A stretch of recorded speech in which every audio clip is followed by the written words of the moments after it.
নমস্কার, সকলকে স্বাগত। ট্রাইব বাংলার সঙ্গে রয়েছে অঞ্জন আপনাদের সঙ্গে। ইতিমধ্যেই বিভিন্ন জায়গাতে এনডিএ বনাম ইন্ডিয়া এই দুই দ্বৈরথের মাঝে একটা জিনিস অত্যন্ত পরিষ্কার, তা হলো সাঁড়াশির চাপ, শরিকের সাঁড়াশির চাপ। তার কারণ আপনারা জানেন, মেজরিটি পায়নি বিজেপি এবং এই সমস্ত কর্মকাণ্ডের মাঝে বিশেষ করে জেডিইউ এবং টিডিপি এই দুইয়ের কম্বিনেশন অত্যন্ত প্রয়োজন বিজেপির জন্য এনডিএ সরকার গঠনের জন্য। এবং এই এনডিএ সরকারের গঠনের জন্যে টিডিপি থেকে নাইডু বাবু ইতিমধ্যেই সাঁড়াশির চাপে ফেলেছেন এনডিএ সরকারকে, বলা যেতে পারে বিজেপিকে, এবং অন্যদিকে নীতিশ কুমার, দুজনেই একেবারে সাঁড়াশির চাপে রাখছেন বিজেপিকে। এবার প্রশ্ন, সত্যি কি এই সাঁড়াশির চাপ মেনে নেবেন বিজেপি? আর যদি মেনে নেয়, তাহলে পরবর্তীকালে কি কর্ম পদক্ষেপ থাকতে পারে বিজেপির পক্ষ থেকে? এই যাবতীয় বিষয় নিয়ে অ্যানালিসিস পর্ব চলবে আগামী 1 ঘন্টায়, কিন্তু তার আগে অঞ্জনের সাব প্রশ্ন।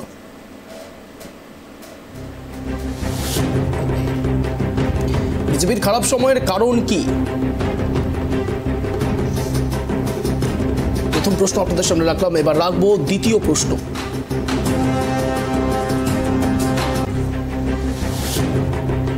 নীতিশ কুমার শেষ পর্যন্ত এনডিএতে থাকবে?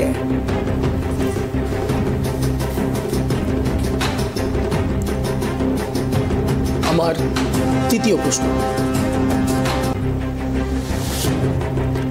একাধিক পদের দাবি নাইডু, শরিকের সাঁড়াশির চাপে বিজেপি।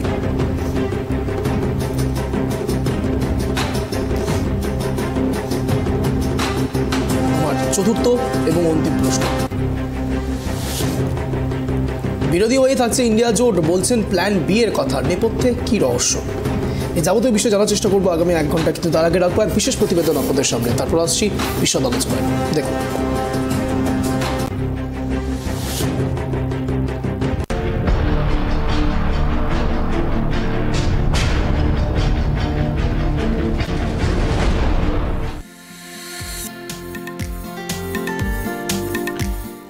একই একক সংখ্যাগরিষ্ঠতা মেলেনি বিজেপির, ফলে স্বাভাবিকভাবেই সরকার করার জন্য শরিক দলগুলির ওপর নির্ভর করতে হচ্ছে বিজেপিকে।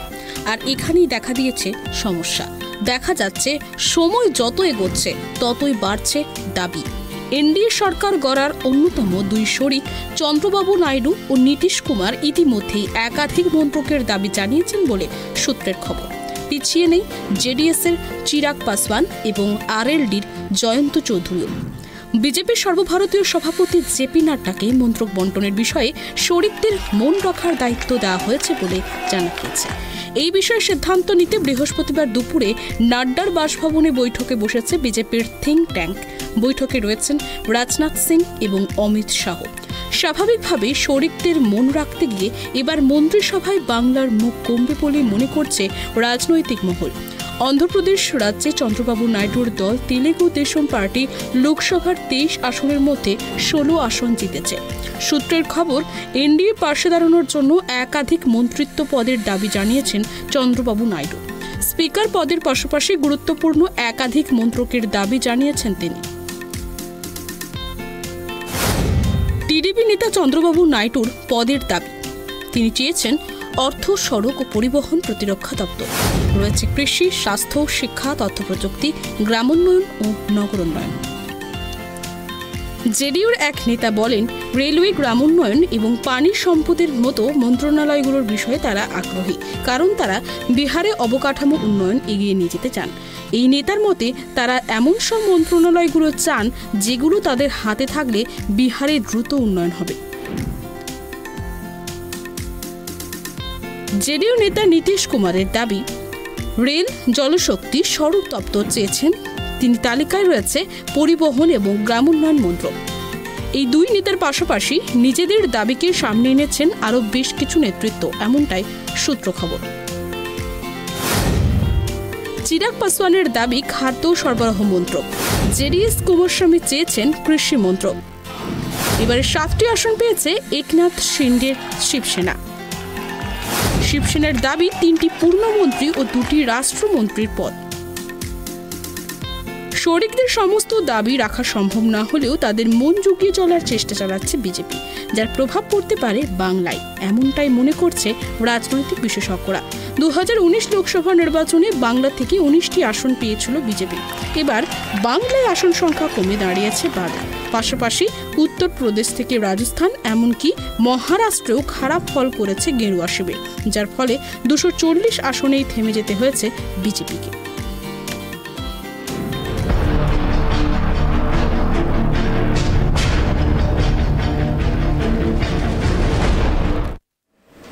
বোঝানোর চেষ্টা করলাম আপনাদের খুব সহজ ভাষায় ইতিমধ্যে ঠিক কী পরিস্থিতিতে রয়েছে, ঠিক কী অবস্থান এনডিএ এবং ইন্ডিয়ার, এবং এই দুই রথে যে প্রশ্নগুলো উঠছে বারবার করে, সেই প্রশ্নগুলো নিয়েই এই আগামী 1 ঘন্টা আলোচনা পর্বে আসবো। এই মুহূর্তে আমাদের সঙ্গে জুড়ে রয়েছেন, পরিচয় পর্ব সারবো, জুড়ে রয়েছেন আমাদের সঙ্গে অনলাইনে মাননীয় রতন বালা, কংগ্রেস সমর্থক। আমাদের সঙ্গে জুড়ে রয়েছেন মাননীয় রঞ্জন বিশ্বাস, বিজেপির সমর্থক। আপনাদের দুজনকে স্বাগত রাইট টিভি বাংলায় এক কথা অঞ্জনের এই শোতে।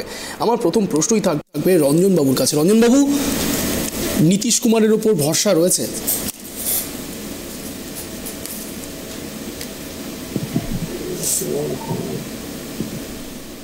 আমার প্রশ্ন শোনা গিয়েছে?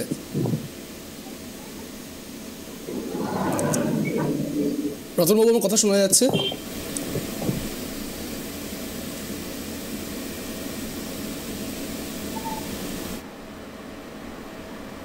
যে প্রশ্ন উঠছে বারবার করে, এনডিএ বনাম ইন্ডিয়ার এই দুই দ্বৈরথের মধ্যে কে এগিয়ে থাকবে, কে পিছিয়ে থাকবে, শেষ অবধি সরকার গঠন কে করবে? 4 তারিখ ফলাফল ঘোষণা হয়েছে, কিন্তু 8 তারিখ প্রধানমন্ত্রীর শপথ গ্রহণ পর্ব করবে, এবং আজ 6 তারিখ, আর হাতে মাত্র একটা দিন, এবং সেই দিনের মাঝে কে কোথায় সরকার গঠন করছে ইতিমধ্যেই তা নিয়েই চলছে দহরম মহরম পরিস্থিতি। এই যাবতীয় বিষয় নিয়ে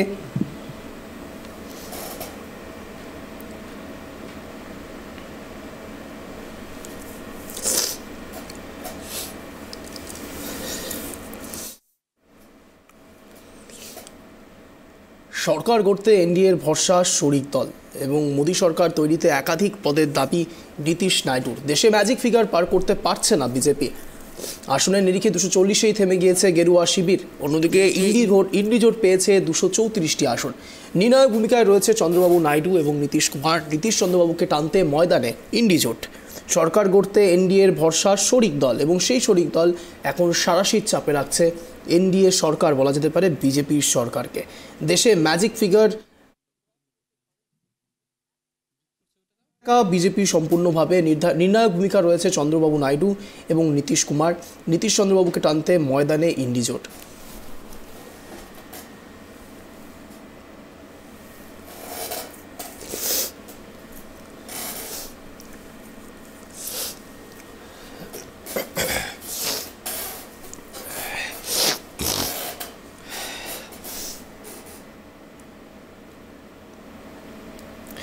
এই মুহূর্তে আমরা জুড়ে গিয়েছি, আবারও আমাদের সঙ্গে জুড়ে গিয়েছেন রতন বালা, কংগ্রেস সমর্থক। আমাদের সঙ্গে জুড়ে রয়েছেন মাননীয় রঞ্জন বিশ্বাস, বিজেপি সমর্থক। আপনাদের দুজনকে স্বাগত রাইট টিভি বাংলায় এক কথা রঞ্জনের এই শোতে।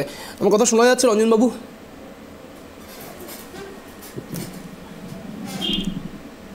শোনা যাচ্ছে রঞ্জনবাবু আমার কথা?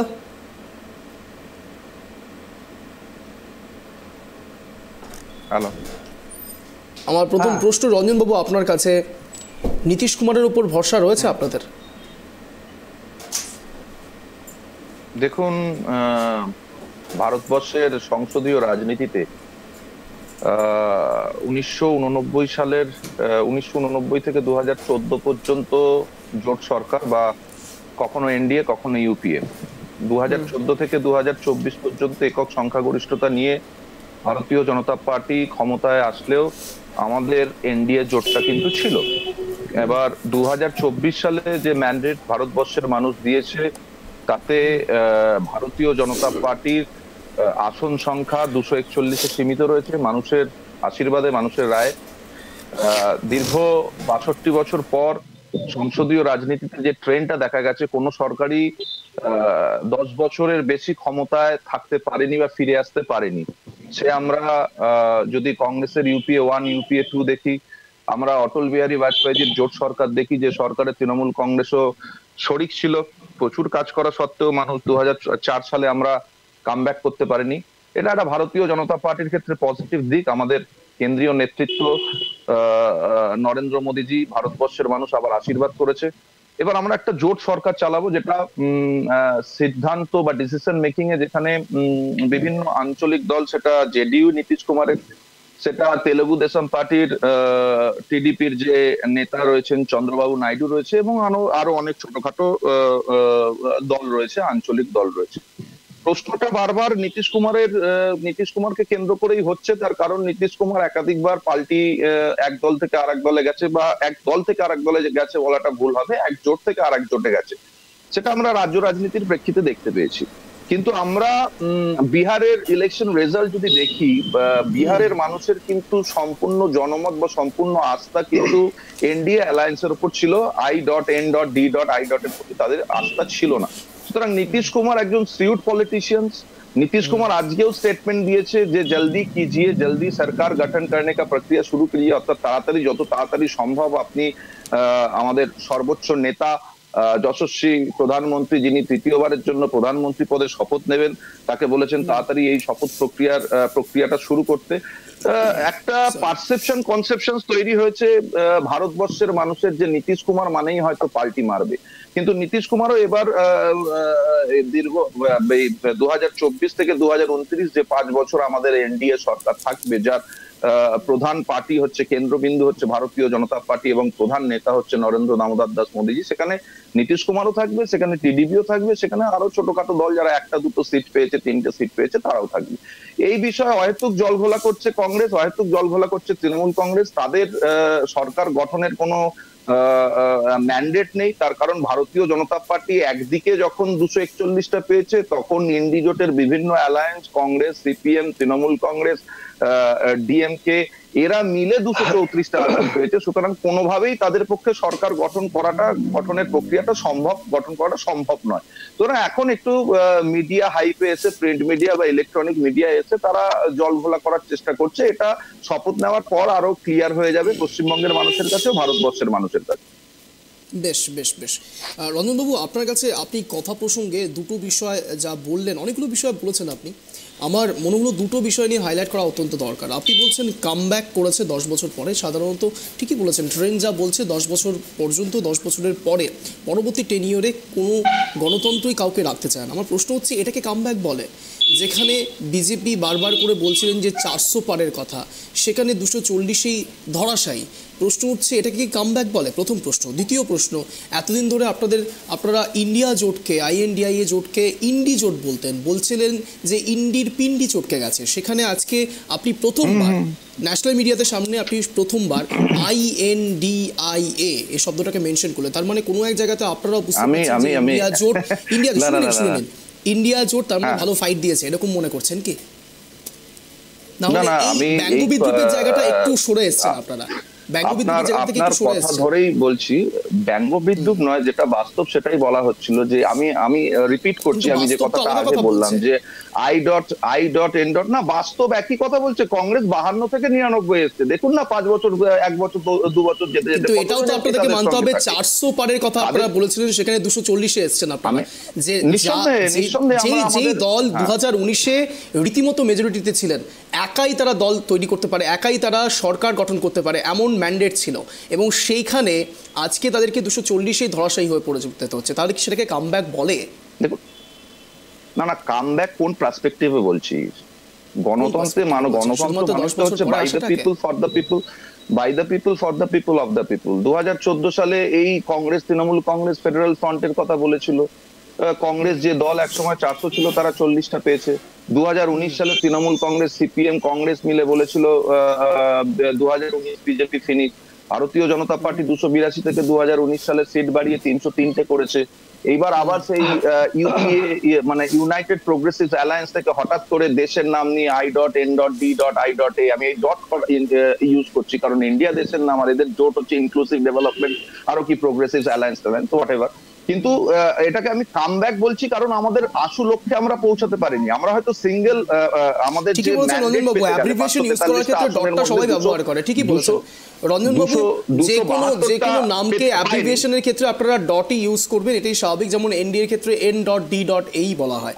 আমার প্রথম প্রশ্ন হচ্ছে, আরেকটা জায়গাতে এখানে রয়েছে, আপনারা বলছিলেন যে বিভিন্ন জায়গায় পর্যায়ক্রমিকভাবে প্রত্যেকটি সিট অনেক জায়গাতে অনেকেরই কমেছে, কংগ্রেসেরও কমেছে, ঠিক কথা বলেছেন। কিন্তু আমার প্রশ্ন হচ্ছে, যে বিজেপি সরকার সরকার 400 পারের কথা বলে, যে বিজেপি সরকার বাংলায় এসে বারবার করে প্রথমে 40টা, তারপর 35টা, তারপর 25টা, একের পর এক ক্রোনোলজি কমতে শুরু করে এবং শেষে গিয়ে 12টাতে ঠেকে যায়, এটাকে কি বলে?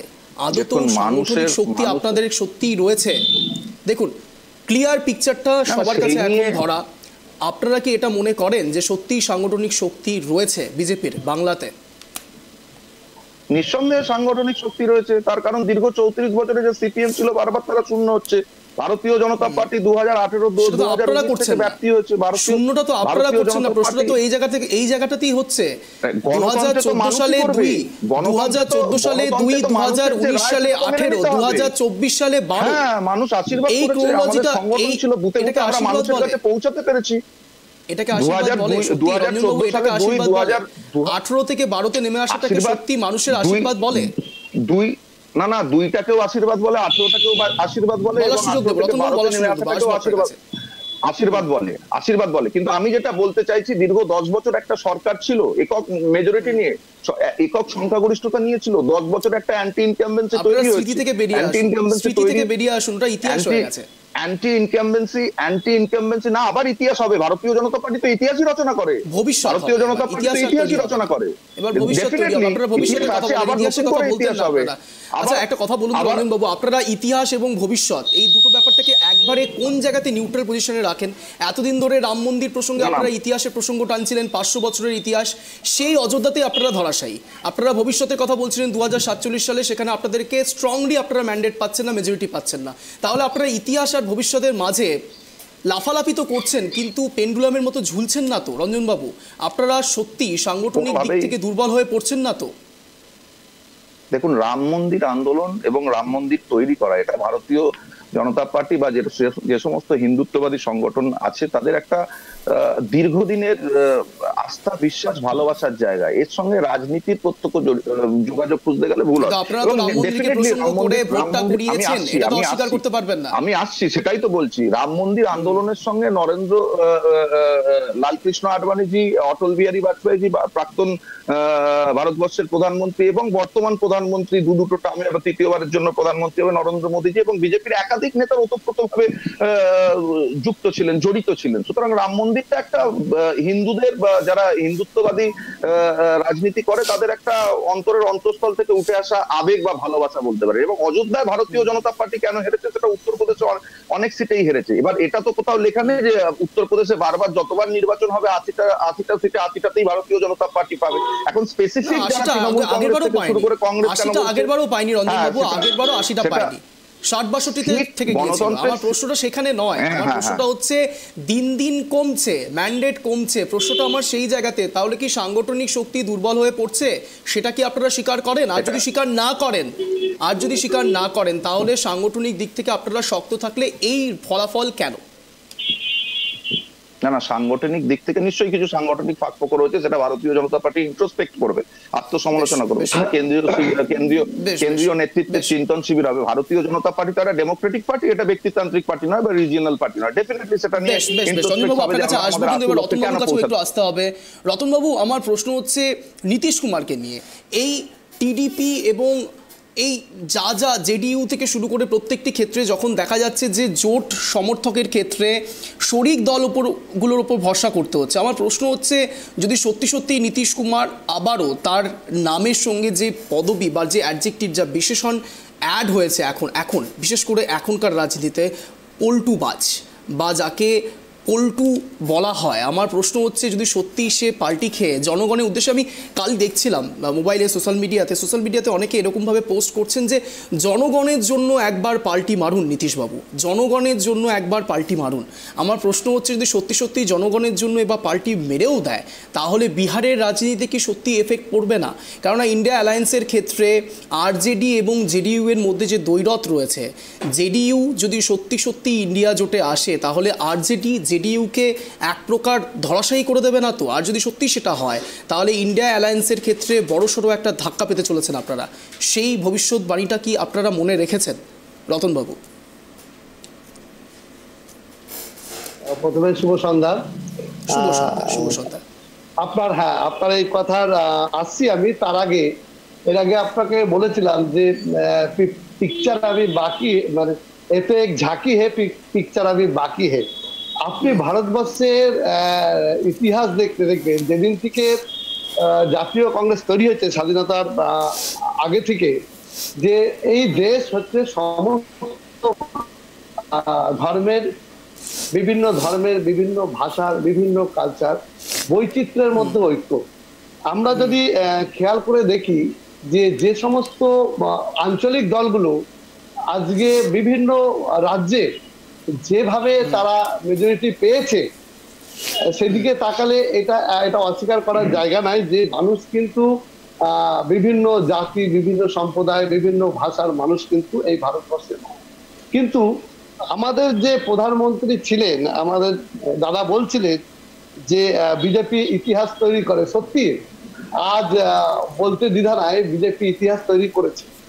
এই যে আপকি বার 400 পার, তারপরে 400 পার তো দূরের কথা, 240-41 দাঁড়িয়ে গেল। হ্যাঁ, তো এটা থেকে একটা জিনিস পরিষ্কার যে ভারতবর্ষের মানুষ কিন্তু 242 ভারতবর্ষের মানুষ কিন্তু এই বিজেপি নামক দলটাকে কিন্তু প্রত্যাখ্যান করেছে। কারণ আপনি দেখুন আজকে তাকে নীতিশ কুমারের চন্দ্রবাবু নাইডুকে টেনে পাশে বসাতে হচ্ছে, এই ছবি আমরা দেখতে পাচ্ছি। কেন? সেই দম্ভ অহংকার কোথায় গেল? আজকে বলুন তো, এই ভারতবর্ষের যে জাতীয় কংগ্রেস দীর্ঘ 60 বছর রাজত্ব করেছে সমস্ত ধর্মের বর্ণের মানুষদেরকে নিয়ে, আজকে এই সরকার কি দিয়েছে 10 বছরে? 10 বছরে কিছুই দেয়নি।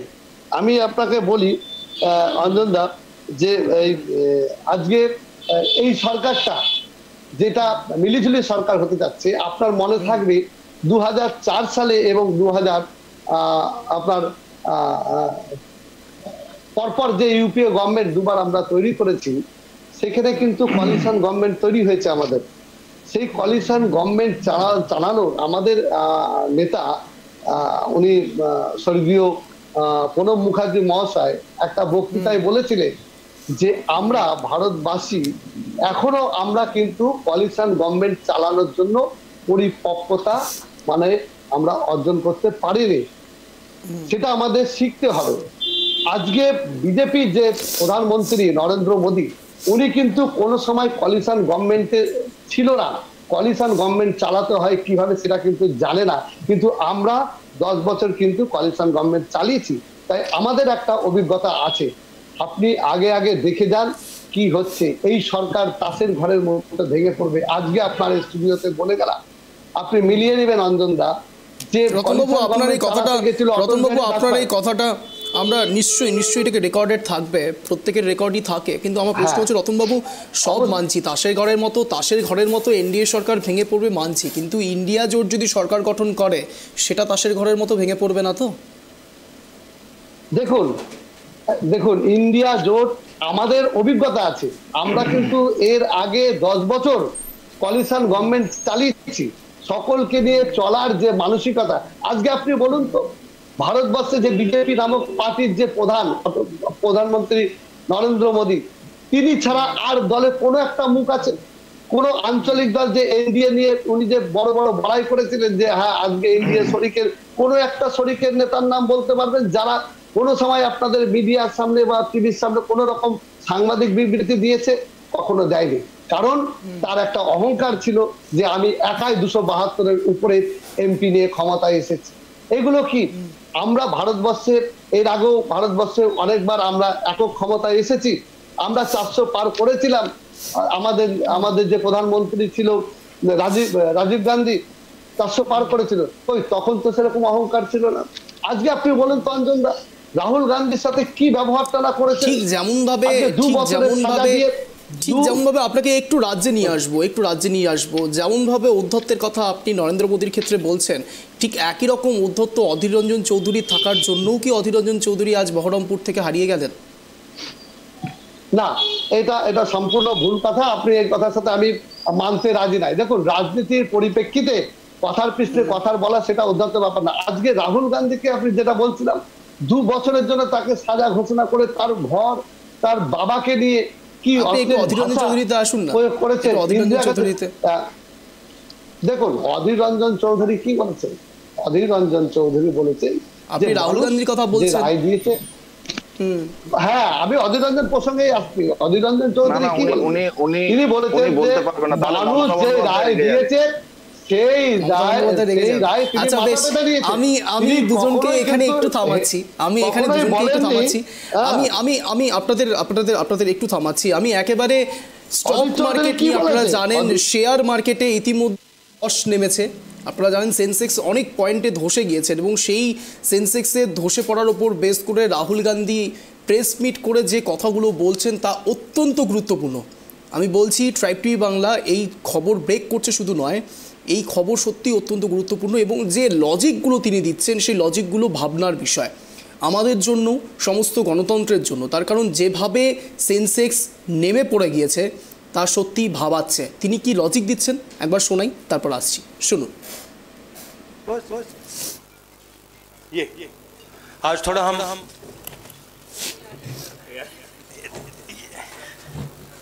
तो ये क्रोनोलॉजी है। अमित शाह कहते हैं by shares before 4 June.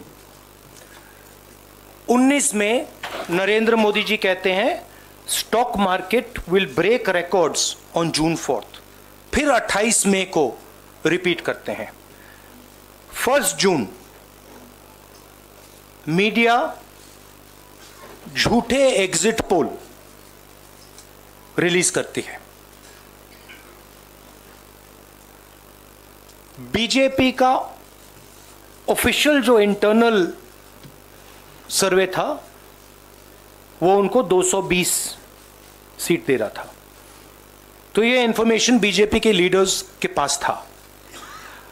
Intelligence agencies ने 200 और 220 के बीच में सरकार को बताया था कि उनकी सीट्स आ रही हैं।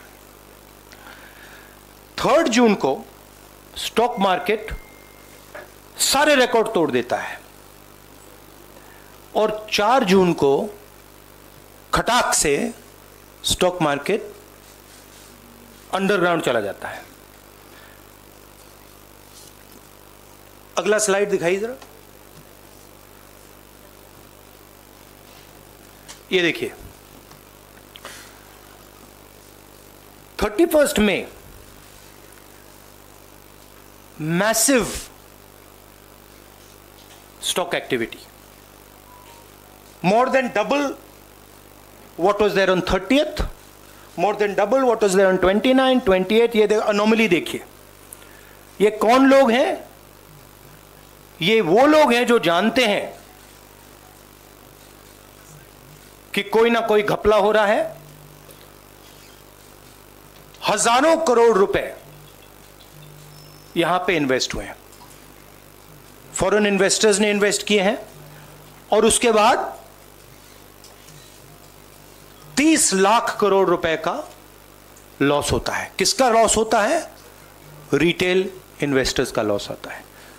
तो ये जो आप देख रहे हैं हिंदुस्तान की स्टॉक मार्केट की हिस्ट्री का सबसे बड़ा स्कैम है और इसके बारे में हम कुछ सवाल पूछना चाहते हैं।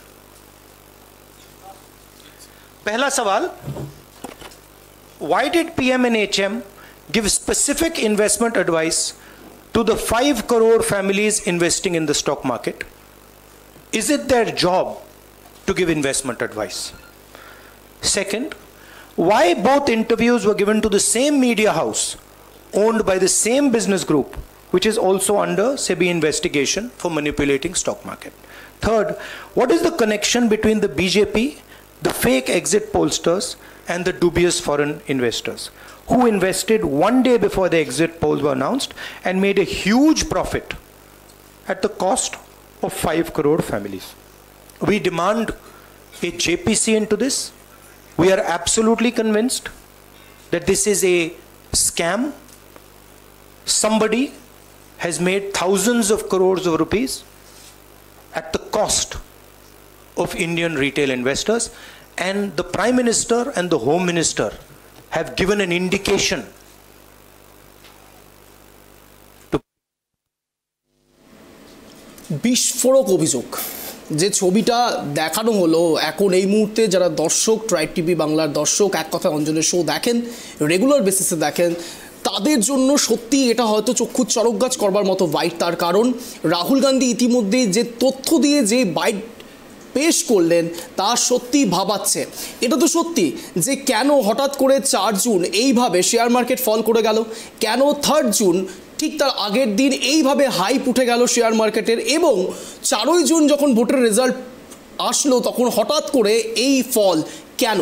এবং প্রশ্ন হচ্ছে এক্সিট পোল নিয়েও নানাবিধভাবে এই কংগ্রেস সরকার নানান সময় নানান কথা বলেছেন। মুসওয়ালার গান টেনে রাহুল গান্ধী বলেছেন 295টি সিট তারা পাচ্ছেন। তার মানে কোনো এক জায়গাতে ভেতরে ভেতরে যে খেলাটা চলছে সেই খেলাটা কি সত্যি গণতন্ত্রের জন্য একটা বড়সড় প্রশ্ন তৈরি করছে? গণতন্ত্রের জন্য কি সত্যি এটা বড় প্রশ্নের চিহ্ন তৈরি করছে? সত্যি কি নরেন্দ্র মোদী সরকার বা বিজেপি সরকার এমন কোনো কাজ করেছে, নাকি রাহুল গান্ধী শুধুমাত্র আজ বিরোধী শিবিরে বড় হয়ে ওঠার চেষ্টা করবার জন্য বিজেপিকে ছোট করে দেখাচ্ছে? এই যাবতীয় বিষয় জানবার চেষ্টা করব। আমি একদম সরাসরি রঞ্জনবাবুকে সরাসরি প্রশ্ন করছি। রঞ্জনবাবু, শেয়ার মার্কেটের ফলের পেছনে রিজনটা কি? প্রথম প্রশ্ন। আমার দ্বিতীয় প্রশ্ন, যদি সত্যি সত্যি পিএম বা এইচএম এরকম দাবি করে থাকে যে শেয়ার মার্কেটে ইনভেস্ট করার জন্য, সত্যি কি পিএম বা এইচএম এর কাজ গণতন্ত্রকে এটা বলা যে শেয়ার মার্কেটে ইনভেস্ট করুন? রঞ্জনবাবু। না, আমি এই ইন্টারভিউটা ফার্স্ট টাইম দেখলাম, যে অ্যালিগেশনস গুলো করছে আজকেই হয়েছে এই ইন্টারভিউ, আজকেই হয়েছে ইন্টারভিউ তো নয়, তিনি প্রেস বাইট দিয়েছেন। প্রেস বাইট, এটা দেখে বুঝতে পারলাম যে রাহুল গান্ধীও বুঝতে পেরে গেছে যে তিনি প্রধানমন্ত্রী, তার জোট ক্ষমতায় আসেনি, প্রধানমন্ত্রী হতে পারবেন। এক্সিট পোল দেখিয়েছিল বিজেপি থাম্পিং মেজরিটি পাচ্ছে, কিন্তু এনডিএ, আপনি এক্সিট পোল ছেড়ে দিন, এনডিএ সরকার, রাহুল গান্ধী প্রাইম মিনিস্টার পদ ছেড়ে দিন, আমি শেয়ার মার্কেট নিয়ে কথা বলতে চেষ্টা করছি। শেয়ার মার্কেট নিয়ে বলুন। শেয়ার মার্কেটের সঙ্গে এক্সিট পোল বা শেয়ার মার্কেটের সঙ্গে বিজেপি কতগুলো সিট পাবে না পাবে এ তো প্রত্যেকবারই দেখা যায়, প্রত্যেক মাসে মাসে বা প্রত্যেক দিনের একদিন বাদ আরেকদিন দিনের। আমাকে একটা প্রশ্ন খালি বলুন, প্রাইম মিনিস্টার বা এইচএম কিন্তু এই কথা কি সত্যি বলেছে শেয়ার মার্কেটে ইনভেস্ট করবার জন্য? এ তো বেসলেস এলিগেশন, বেসলেস বলেছেন না বলেন? হ্যাঁ অথবা না বলেছেন না বলেন? বেসলেস, হ্যাঁ অথবা না? এই অভিযোগে না না প্লিজ রতন বাবু, হ্যাঁ অথবা না বলেননি তো? না বলেননি রতন বাবু। রতন বাবু, ফলস এলিগেশন আনছেন আপনারা।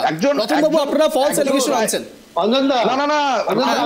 রাহুল গান্ধী, এক মিনিট আমি শেষ করে নি। রাহুল গান্ধী এমন একজন ব্যক্তি যিনি তার সরকারের তার প্রধানমন্ত্রী মনমোহন সিং যখন বিল এনেছিলেন রাইট টু ইনফরমেশন অ্যাক্ট, উনি মিডিয়ার সামনে ছিড়ে দিয়ে বলেছিলেন এটা কি? Rahul Gandhi hardly knows the difference between burger and brinjal. আরে রাহুল গান্ধী প্রধানমন্ত্রী আবার চেষ্টা করছে। কংগ্রেস পশ্চিমবঙ্গ থেকে উঠে গেছে, তৃণমূল কংগ্রেসের কাছে রাহুল গান্ধীর সম্পর্কে বলবে কথা বলে লাভ হবে না, তত আপনাদের সিট সংখ্যা কমতে থাকবে। ঠিক আছে, শোনেন, যতদিন রাহুল গান্ধী থাকবে ততদিন আমাদের সুবিধা। হ্যাঁ নিশ্চয়ই, প্লিজ বলুন রতন বাবু বলি। হ্যাঁ বলছি, দেখুন এক্সিট পোল কি বলেছে সেটা তো তাদের মতো চ্যানেল বালাগুলো বলছে। সবচেয়ে আপনি ভয়ঙ্কর যে কথাটি বললেন যে শেয়ার বাজার একদম ভাপাস করে পড়ে যাওয়ার ব্যাপারটা বড় ভয়ঙ্কর ব্যাপার। এই শেয়ার বাজারের সাথে এতজন মানুষ যদি সত্যি সত্যি শেয়ার মার্কেটে ইনভেস্ট করে থাকে, আর যদি রাহুল গান্ধী যে বক্তব্য পেশ করছেন, প্লিজ শুনে নিন, প্লিজ শুনুন রতন বাবু এবং অনিল বাবু, আমি দুজনকে একটু থামাচ্ছি, আমি বলার সুযোগ দেবো। আমার প্রশ্ন হচ্ছে গণতন্ত্রের জন্য এটা বড় থ্রেট। তার কারণ যে গণতন্ত্রের মানুষরা এত টাকা ইনভেস্ট করেছেন শেয়ার মার্কেটে, রাতারাতি যদি সেই টাকা ধসে পড়ে যায়, সবার পালস একরকম থাকে না। আপনি হয়তো বলছেন রঞ্জন বাবু খুব সহজেই শেয়ার মার্কেট ধসে পড়ে গেছে, আবারও উঠে যাবে, একদম ঠিক বলছেন, উঠবে, অবশ্যই উঠবে। কিন্তু প্রশ্ন ওঠে আদানি আম্বানির ওপরেও। আদানি আম্বানি ইস্যুতেও যখন বারবার করে রাহুল গান্ধী বিভিন্ন রকম ইস্যু তুলেছেন, তখন আপনারা কোথায় ছিলেন? কেন আদানি বা আম্বানি ইস্যুতে, প্লিজ শুনে নিন প্লিজ, আদানি আম্বানি ইস্যুতে কোনো রকম কোনো কথা আপনারা বলতে পারেননি কেন? যদি সত্যি রাহুল গান্ধী কোনো ইম্প্যাক্ট না ফেলতে পারে, যদি সত্যি তিনি আদানি বা আম্বানি ইস্যুতে কোনো ইম্প্যাক্ট না ফেলতে পারে, তাহলে এই ম্যান্ডেট কেন কংগ্রেসের শীর্ষ সংখ্যা বাড়ল? আদানি আম্বানি কি 2014 সালের আগে বিজনেস করতো না? সেন্ট্রাল গভর্নমেন্টে চাকরি করতো 2014 সালে বিজেপি সরকার ক্ষমতায় আসার পর। রতন বাবু, আদানি আম্বানি কি আগে বিজনেস করতো না? অঞ্জন দা শুনুন, আমি যেটা বলছি যে আপনি খেয়াল করে দেখবেন যখন ক্ষমতায় এলো এই বিজেপি সরকার, নরেন্দ্র মোদী, আপনার মনে আছে, আপনি জানবেন যে অমিত শাহর ছেলে জয় শাহ, তিনি কি ব্যবসা করতেন তা জানি না, 80,000 গুণ তার টাকা বেড়ে গেল হঠাৎ করে। আপনাদের চ্যানেলে অনেক সময় দেখিয়েছেন আপনারা, পাশাপাশি আপনাদের চ্যানেলে বলুন তো, আপনারা দেখিয়েছেন যে ইলেকটোরাল বন্ডে যে ঘোটালা হয়েছে, এটা কিন্তু সুপ্রিম কোর্টের যে বিচারপতি তিনি কিন্তু পরিষ্কার করে দিয়েছে। পিএম কেয়ার যেটা প্রধানমন্ত্রীর যেই জায়গাটা, সেই পিএম কেয়ারেও কিন্তু 12,000 কোটি টাকার উপরে ঘোটালা হয়েছে। এগুলো অফিসিয়ালি ভাবে জানা গেছে, এর বাইরে কি হচ্ছে সেটা অনেক টাকা হয়েছে। আজকে সত্যি তো তাই, ভারতবর্ষের কোটি কোটি মানুষ যারা শেয়ার বাজারে লগ্নি করেছে, শেয়ার বাজারে টাকা লাগিয়েছে, আজকে যদি শেয়ার বাজার 3 তারিখে সবার উপরে আর 4 তারিখ হলো একেবারে ধাপাস করে নেমে গেল, সাধারণ মানুষের অবস্থাটা কোথায় যাবে? এই শেয়ার বাজার কারা কন্ট্রোল করে? আজকে তো আপনি যে ভয়ঙ্কর কথা বললেন যে ইন্টারনাল তাদের কাছে মেসেজ ছিল যে নরেন্দ্র মোদী এক্সিট পোলে 200 থেকে 220 বেশি সিট পাবে না বিজেপি সরকার, তারপরেও কিন্তু এই ধরনের খেলা চলেছে। আজকে যে বড় বড় কথা বলছে যে 242টা আসন নিয়ে ভারতবর্ষের মসনদে আবার বসতে চলেছে, আজকে বলুন তো এই ধরনের ঘোটালাগুলো যখন মানুষের সামনে পরিষ্কার হয়ে যাবে, এই সরকারের কি আর কোনোভাবে নৈতিক দায়িত্ব আছে প্রধানমন্ত্রীর কুর্সিতে বসা? আপনাদের যোগ্যতা রয়েছে তো? না প্লিজ রতনবাবু, আমি আসবো রঞ্জনবাবু আপনার কাছে। রতনবাবু, আপনাদের যোগ্যতা তো রয়েছে তো? আমার প্রশ্ন হচ্ছে 60 বছর 70 বছরের একটা সরকার, যে সরকার এতদিনে মাত্র 99টা আসন পায়, সেই সরকারের সত্যি কি যোগ্যতা রয়েছে প্রাইম মিনিস্টার হওয়ার জন্য? একদম আছে, একদম অঞ্জনবাবু খুব আমি বলি খুব ভালো প্রশ্ন করেছেন, কারণ 99টা আসন নিয়ে ভারতবর্ষের প্রধানমন্ত্রীর কুর্সিতে বসা, আপনি যেটা বলছেন, আপনি একটু পিছন ফিরে দেখলে বুঝতে পারবেন যে এর আগে যে সমস্ত কোয়ালিশন গভর্নমেন্ট হয়েছে সেইখানে কিন্তু কোয়ালিশন গভর্নমেন্টের কথা আমি বলছি না, একটা জিনিস কিন্তু আপনাকে মানতে হবে রতনবাবু, না প্লিজ রতনবাবু, গত 10 বছরে প্রচুর পরিমাণে ম্যান্ডেট পেয়েছে বিজেপি সরকার, এবং বিজেপি সরকার একচ্ছত্রভাবে নিজেদের সরকার গঠন করার মতো মেজরিটি তাদের ছিল। কিন্তু প্রশ্ন হচ্ছে কংগ্রেসের কেন ছিল না? কংগ্রেস যদি সত্যি এতটা গ্রহণযোগ্যতা পেয়ে থাকে, তাহলে গণতন্ত্রের সবাই মিলে একসঙ্গে কেন কংগ্রেসের ঝুলি ভরাচ্ছে না? রতনবাবু শুনুন, ভারতবর্ষে বহুদলীয় ব্যবস্থা আছে, বিভিন্ন রাজনৈতিক দলের বিভিন্ন মতাদর্শ এবং আদর্শ নিয়ে তারা চলে। তারা কখনো কখনো মনে করেছে যে না কংগ্রেসের সাথে যাওয়া যাবে না, কখনো কখনো মনে পড়েছে যে কংগ্রেসের সাথে যেতে হবে। যখন একটা সময় জাতীয় কংগ্রেসের একেবারে ইন্ডিয়া জোটের যখন অ্যালায়েন্স হচ্ছে তখন সবার সঙ্গে অ্যালায়েন্স করবে, আর ঠিক তারপরে তৃণমূল কংগ্রেস এবং অধীর রঞ্জন চৌধুরীর দ্বৈরথের মাঝে হঠাৎ করে তৃণমূল কংগ্রেস হাওয়া হয়ে গেল ইন্ডিয়া অ্যালায়েন্স থেকে। ঠিক সেরকম কি শুনুন, আজকে আঞ্চলিক দলগুলো, শুনুন অঞ্জনদা, আঞ্চলিক দলগুলো সব এক জায়গায় জড়ো হয়েছে কেন আপনাকে এর আগে বলেছি, কারণ দেখুন ভারতবর্ষে যখন এই সাম্প্রদায়িক সরকার 400 পারের কথা বলেছে, তখন কিন্তু আঞ্চলিক দলগুলো কিন্তু বুঝতে পেরেছে যে 400 পার হলে কিন্তু ভারতবর্ষের আর গণতন্ত্র বলে কিছু থাকবে না, সংবিধান বলে আর কিছু থাকবে না। তখন সংবিধান বাঁচানোর তাগিদে সমস্ত ছোট ছোট আঞ্চলিক দলগুলো সব একজোট হয়ে ইন্ডিয়া জোট তৈরি করার পরে আজকে এই সরকারকে ধাক্কা দেওয়া হয়। তাই বলে দায়িত্ব নিয়ে বহরমপুরে অধীর রঞ্জন চৌধুরীকে হারিয়ে দেবেন আপনারা? দেখুন অধীর রঞ্জন চৌধুরী কি বলেছে, অধীর রঞ্জন চৌধুরী বলেছে মানুষকে কিছু পাইয়ে দেওয়ার রাজনীতি এবং তার সঙ্গে সাম্প্রদায়িক বিভাজন, এই দুয়ের মিশ্রণে কিন্তু রাহুল গান্ধী সোনিয়া পরাজয় হয়েছে। এর আগে আমি আপনার চ্যানেলে বলেছি, আপনার চ্যানেলে বলেছি, মাল্লিকার্জুন খাড়গে বলেছি ভোট চলাকালীন অধীর রঞ্জন চৌধুরীকে ধমকালেন যে তৃণমূলের বিরুদ্ধে কথা বলা যাবে না, এগুলো বলুন আপনি। এগুলো ফালতু কথা বলছেন রঞ্জনবাবু, শুনুন বলেছে মিডিয়া আর প্রদেশ কংগ্রেস কার্যালয়ের সামনে মল্লিকার্জুন খাড়গের মুখের থেকে কালি মাখানো হয়েছে, ছবিও দেখানো হয়েছে। সেটা আমাদের ব্যাপার, ব্যাগটাকে তুলে কংগ্রেস হাতে তুলে দিলেন। আমাদের জাতীয় কংগ্রেসের নিজস্ব ব্যাপার, এখানে আপনাকে নাক গলাতে হবে না। আমি যেটা বলছি শুনুন, না খালি নরেন্দ্র মোদী যেটা বললেন যে 10 বছর ক্ষমতা থাকার পর 242 নিয়ে এসেছে, সেই নরেন্দ্র মোদীর বিরুদ্ধে বিজেপির বিরুদ্ধে আমি এক এক করে শুনবো। আপনারা 400 পার করে দিয়েছেন, চুপ করুন, আমাকে বলতে দিন।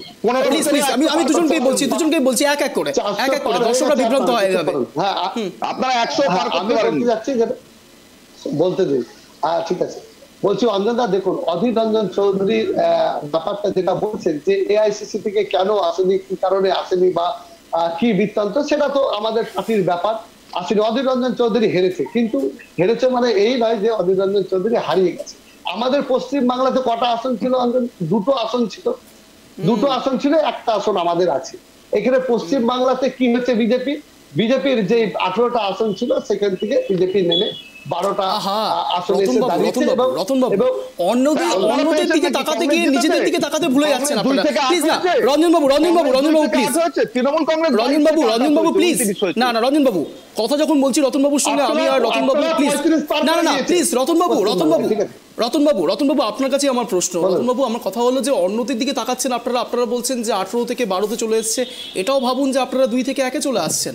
এবং শুধু তাই নয়, আপনাদের সঙ্গে শুনে নিন প্লিজ প্রশ্নটা, আপনাদের সঙ্গে সিপিআইএম সরকারের এত সুন্দর জোট এবং সেখানে সিপিআইএম এখনো শূন্যের খাতাটাই খুলতে পারলেন না। তো ঠিক আছে, সেটা সিপিএম বালারা পারেনি, আমরাও পারিনি। আমরা স্বীকার করে নিতে অসুবিধা নাই। শুনুন, হাতটাকে তো স্বীকার করে নিচ্ছি অঞ্জনদা, এখানে তো কোন রকম এই কারণে ইভিএম গন্ডগোল কেন ভোট দেয়নি, আমি দুজনকে এখানে থামাবো। এই মুহূর্তে সবচেয়ে বড় খবর, ইতিমধ্যে যে খবর আপনাদের সামনে রেখেছিলাম, রাহুল গান্ধী শেয়ার মার্কেট নিয়ে যে কথা বলেছেন, এবার পীযূষ গোয়েল এর বিপরীতে ঠিক কি প্রতিক্রিয়া দিচ্ছে শোনাবো আপনাদের, শুনুন। 16% यानी फॉरेनर्स की इन्वेस्टमेंट कम हुई है और भारतीय निवेशकों की मालकियत भारत की स्टॉक मार्केट में 79% से बढ़कर आज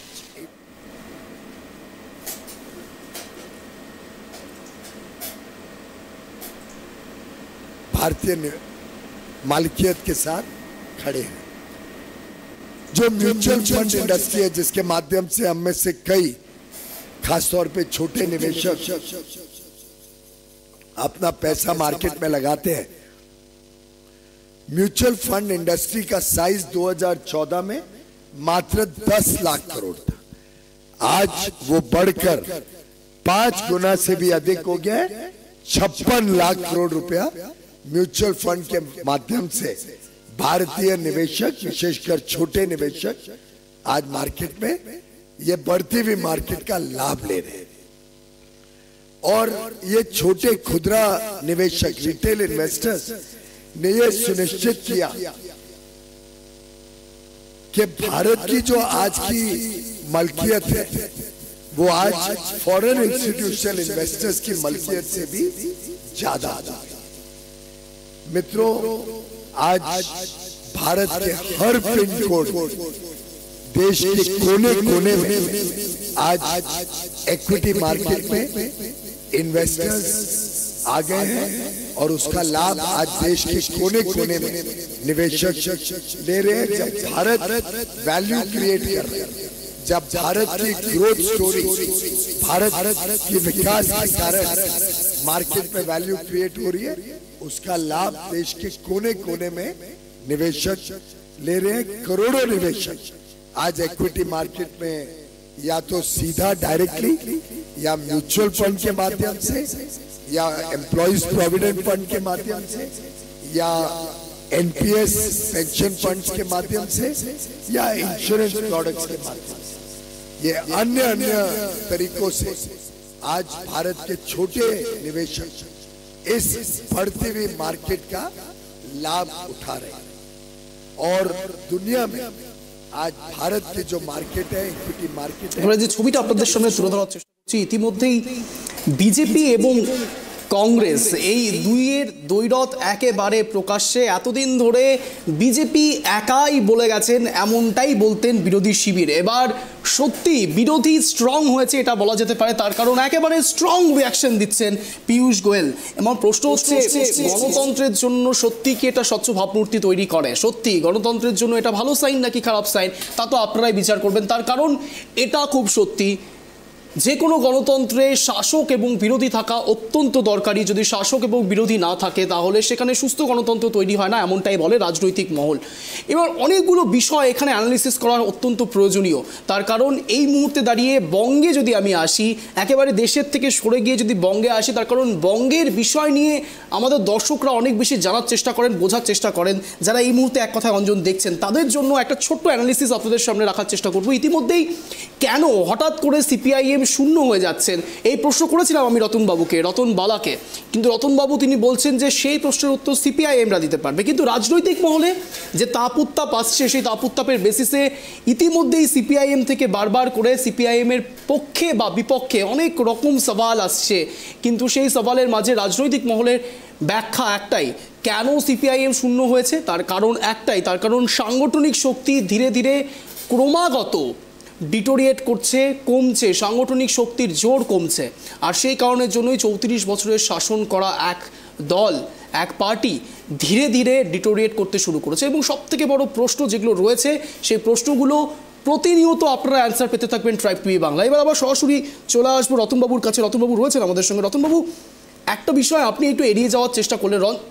রঞ্জনবাবু রয়েছেন আমাদের সঙ্গে। রঞ্জনবাবু, একটা জিনিস অত্যন্ত পরিষ্কার হওয়ার চেষ্টা করছি যে এই শেয়ার মার্কেট নিয়ে যখন আলোচনা পর্ব চলছে সেই সময়তে পীযূষ গোয়েল বলছে যে ইতিমধ্যেই অনেক মানুষ মিউচুয়াল ফান্ডে বেশি করে ইনভেস্ট করে। একটা সময়তে 2014 সুমারি তিনি বললেন 2014 সালে যেখানে 10 লাখ কোটি টাকা মানুষ ইনভেস্ট করতেন, এখন সেই মিউচুয়াল ফান্ডেই মানুষ ইনভেস্ট করেন 56 লাখ কোটি টাকা। নিঃসন্দেহে এটা ভালো জিনিস, তার কারণ আলটিমেটলি সেভিংসের দিক থেকে, আন্তর্জাতিক দিক থেকে যদি আমি ধরি তাহলে সব ক্ষেত্রেই ফিনান্সিয়ালি ইন্ডিয়ার লোকেরা, ভারতবর্ষের লোকেরা, গণতন্ত্রের লোকেরা আস্তে আস্তে স্টেবিলাইজড হচ্ছে, ভালো লক্ষণ। কিন্তু যে কথা তুলছেন রাহুল গান্ধী, তার পরিপ্রেক্ষিতে কি সত্যি এই যুক্তিটা ঠিকঠাক যাচ্ছে রঞ্জনবাবু? দেখুন, 2014 সালের আগে যদি আপনারা ডেটা দেখেন আর 2014 সালের পর থেকে কত মানুষের ব্যাংকের বই হয়েছে প্রধানমন্ত্রী জনধন যোজনার মাধ্যমে, কত মহিলারা সেলফ হেল্প গ্রুপের সঙ্গে সংযুক্ত হয়েছে 2014 সাল 2019 সাল 2024 10 বছরের মধ্যে, কত মানুষ এখন মুদ্রা লোনের মাধ্যমে 10,000, 50,000, 1 লাখ টাকা নিয়ে তারা বিজনেস করছে। ভারতবর্ষের মতো একটা দেশ, নানা ভাষা, নানা মত, নানা পরিধান, একটা প্লুরালিস্টিক সোসাইটি, যেখানে বারবার রতনবাবু বলছিলেন, উনি এখন নেই, 2014 সালের পর থেকে যে আর্থসামাজিক পরিবর্তন হয়েছে তার ভিত্তিতেই 2014 থেকে 2019 থেকে 2024 যে প্যান্ডেমিক সিচুয়েশন, কোভিড সিচুয়েশন, সারা ভারতবর্ষের, আপনি শ্রীলঙ্কা, পাকিস্তান থেকে শুরু করে আমেরিকার রাষ্ট্রপতি ডোনাল্ড ট্রাম্প অব্দি চেঞ্জ হয়ে গেল, ভারতবর্ষের এই আর্থসামাজিক পরিস্থিতি সমগ্র বিশ্বের পরিবর্তন হয়ে গিয়েছিল, সমগ্র বিশ্বে একটা অর্থনীতি একটা নিম্নমুখী হয়েছিল, গ্রাফ নিচের দিকে নামছিল। সেখানে ভারতবর্ষের মতো একটা দেশ যেখানে 50% মানুষ বিলো পভার্টি লেভেল, সেখানে ভারতবর্ষের অর্থনীতি আজকে প্যান্ডেমিক সিচুয়েশনকে ক্রস করে ভারতবর্ষের প্রধানমন্ত্রী এবং ভারতবর্ষের প্রাক্তন অর্থমন্ত্রী নির্মলা সীতারামনজির হাত ধরে এখন 5ম বৃহত্তম শক্তিশালী অর্থনৈতিক রাষ্ট্র হিসেবে উঠে এসেছে। এবং আমাদের লক্ষ্য হচ্ছে বিশ্বের 3য় শক্তিধর রাষ্ট্র অর্থনৈতিক দিক থেকে সেটাকে ভারতবর্ষকে তুলে ধরা। একেবারে অন্তিম রাউন্ডে চলে এসেছি, আপনাদের দুজনকেই 1 মিনিট স্ট্যান্ড পয়েন্ট রাখার সুযোগ দেবো। সত্যি তো নির্মলা সীতারামনের জন্য অনেকগুলো ক্ষেত্রে, নির্মলা সীতারামন অর্থমন্ত্রী থাকাকালীন অবস্থাতে অনেক বেশি উপরে উঠছে, কিন্তু প্রশ্ন হচ্ছে এত উপরে উঠছে কিন্তু তা সত্ত্বেও ম্যান্ডেটটা কমে যাচ্ছে। প্রশ্নটা এই জায়গা থেকে শুরু হচ্ছে। এবার একেবারে সরাসরি চলে আসবো রতনবাবুর কাছে আসবো। রতনবাবু, আপনার 1 মিনিট স্ট্যান্ড পয়েন্ট রাখার সুযোগ দিচ্ছি আপনাকে। আপনার 1 মিনিট সময় শুরু হচ্ছে এখন, আনইন্টারাপ্টেড, বলুন। দেখুন, এতটাই ভারতবর্ষ অর্থনীতিতে উন্নতির জায়গায় পৌঁছে গেছে যে ভারতবর্ষের সাধারণ মানুষ দৈনন্দিন তার আর্থিক অবস্থার জানেন সূচক সংখ্যায় 111 নম্বর স্থানে চলে গেছে, এবং কি বাংলাদেশ, আফগানিস্তান, পাকিস্তানের পরেও আমাদের ক্ষুধা তালিকায় নাম আছে। তো যাই হোক অঞ্জনদা, শেষ ভালো যার সব ভালো তার। আজকে আপনার চ্যানেলে এর আগেও বলেছিলাম যে দেখুন, ভারতবর্ষের কংগ্রেসকে কোনোদিন খতম করা যায় না, যাবে না, ভবিষ্যতেও কেউ খতম করতে পারবে না। অহংকারের পতন ঘটেছে। যে নিজেকে ভগবান সেজেছিল, ভারতবর্ষের মানুষ হয়ে নিজেকে ভগবান বলেছিল, হ্যাঁ, মোদি কি গ্যারেন্টি, আমারই গ্যারেন্টি, মোদি কি গ্যারেন্টি, আমি যেটা বলবো সেটাই হবে, যেই মানসিকতা ছিল তার দম্ভ আজকে চুর করে ফেলেছে ভারতবর্ষের মানুষ। তাই আগামী দিনে যে আমাদের প্রিয় নেতা রাহুল গান্ধী এই ভারতবর্ষের হাল ধরতে চলেছে, শুধু সময়ের অপেক্ষা। আপনি দেখতে থাকুন, আগামী দিনে এই ভারতবর্ষকে নেতৃত্ব দিবে ভারতবর্ষের জাতীয় কংগ্রেস, তার নেতা থাকবে রাহুল গান্ধী। আগামী প্রজন্মের মানুষ রাহুল গান্ধী। এবার একেবারে অন্তিম দিকে চলে যাচ্ছি আমরা। আমি শেষ সুযোগ দেবো একেবারে রঞ্জনবাবুকে। রঞ্জনবাবু, আপনার 1 মিনিট সময় শুরু হচ্ছে এখন, আনইন্টারাপ্টেড। রতনবাবু মাঝে মাঝে বলবেন না। রঞ্জনবাবু বলুন। দীর্ঘ 10 বছর কেন্দ্রে বিজেপি ক্ষমতায়, তারপরও 2024 সালে এসে ভারতীয় জনতা পার্টি 242 আর কংগ্রেস 99 এবং বিভিন্ন 99 এবং বিভিন্ন প্রদেশে কংগ্রেস দলটা বিভিন্ন ওইখানে যে স্ট্রং রিজিয়নাল পার্টি আছে, যেমন পশ্চিমবঙ্গে তৃণমূল কংগ্রেসের কাছে সারেন্ডার করে দিয়েছে। এই একটু আগেই আপনি বলছিলেন কেন অধীর রঞ্জন চৌধুরীর হয়ে প্রচারে আসেনি, কোনো গান্ধী ফ্যামিলির কেউ আসেনি। তার কারণ বোঝা যাচ্ছে, আপনি বিহারে যান, লালু প্রসাদ যাদব চারা কেলেঙ্কারিতে অভিযুক্ত, তার কাছে কংগ্রেস, জাতীয় কংগ্রেস উনি বলছেন জাতীয় কংগ্রেস দলটাকে সমর্থন করে দিয়েছে। আপনি উত্তরপ্রদেশে যান, উত্তরপ্রদেশে অখিলেশ যাদবের হাতে সমর্থন করে দিয়েছে। ভারতীয় জনতা পার্টি বলে এসছে সবকা সাথ, সবকা বিকাশ, সবকা বিশ্বাস, সবকা প্রয়াস। নিঃসন্দেহে সিট কমেছে, তার মানে এই নয় যে আমরা হেরেছি, কিন্তু আমরা হারিয়ে যাইনি, আমরা সরকার গঠন করেছি। যে দলটা 99টা সিট পেয়েছে তারা সমস্ত আঞ্চলিক চোরদেরকে নিয়ে জোট সরকার। কি করে তারা এই স্বপ্ন দেখছে? আগামী 5 বছর 2024 থেকে 2029 সাল পর্যন্ত কেন্দ্রে নরেন্দ্র মোদীজির নেতৃত্বে, বিজেপির নেতৃত্বে, অ্যালায়েন্সের নেতৃত্বে স্ট্রং সরকার, নির্ণায়ক সরকার থাকবে, এই গ্যারান্টি আমরা দিতে পারি। বেশ, আপনার সময় শেষ, একেবারে অন্তিম রানে চলে এসেছে। আপনাদের দুজনকে অশেষ ধন্যবাদ ট্রাক টিভি বাংলায় আসার জন্য। এক কথা অঞ্জনের সাথে আসবার জন্য যে কথা বলে আজকের এই স্পেশাল শো শেষ করব। মূলত যে বিষয় নিয়ে এত কথা চলছে, ইন্ডিয়া জোট বা এনডিএ জোট অবশেষে সত্যিই কি সরকার গঠন করে? সত্যি কি আবারও তৃতীয়বারের জন্য ম্যান্ডেট পেয়ে প্রধানমন্ত্রী নরেন্দ্র মোদী হচ্ছেন, নাকি অন্য কেউ হচ্ছেন, নাকি সত্যি শরিকের সাহসী চাপে অবশেষে অন্য কোনো ইম্প্যাক্ট তৈরি হবে ইন্ডিয়াতে? নজর থাকবে আমাদের ট্রাক টিভি বাংলায়। নজর রাখুন আপনারা। ঠিক এরকম টান শো দেখার জন্য নজর রাখতে হবে ঠিক সন্ধ্যে 7টায় ট্রাক টিভি বাংলার পর্দায় এক কথায় অঞ্চলে। নমস্কার।